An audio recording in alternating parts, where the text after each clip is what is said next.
বিচার বিভাগীয় তদন্ত তো এই কারণেই চেয়েছি, কারণ আমরা জানি যে মেয়র পুরো বিষয়টি জানেন। কারণ এর আগে আমরা এই বছরের জানুয়ারি মাসে যখন একটা মোশন আনা হয়েছিল টাইডেন লাইটের ওপর, হাউসে যখন আলোচনা হয়, আমরা তখন দেখি এমআইসি জবাব দেন না, এই পুরো বিষয়টি জবাব দেন মেয়র নিজে।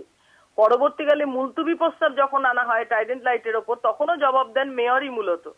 ফলে স্বভাবতই আমরা জানি যে এই পুরো বিষয়টাই মেয়রের অগোচরে হয়েছে এরকম না, মেয়র জানেন, এবং সেই কারণের জন্যই মেয়র এমআইসি তারা কতটা দায়িত্ব আছে, তাদের কতটা এই বিষয়টা সামনে আসতে পারে একমাত্র কর্পোরেশনের বাইরে বিচার বিভাগীয় তদন্তের মধ্যে দিয়ে। প্রথম দিন থেকে যেটা বলবার চেষ্টা করেছি যে এখানে দুর্নীতি আছে, এটা কোনোভাবেই ঠিকমতো নিয়ম মেনে করা হয়নি, এবং যখন নিজেরা ফেসে গেছে তখন ডিজি ইলেকট্রিক্যাল গৌতম পট্টনায়ককে জড়িয়ে নেওয়া হয়েছে, এবং এইভাবে ব্যাপারটা ধামাচাপা করার একটা চেষ্টা হয়েছে।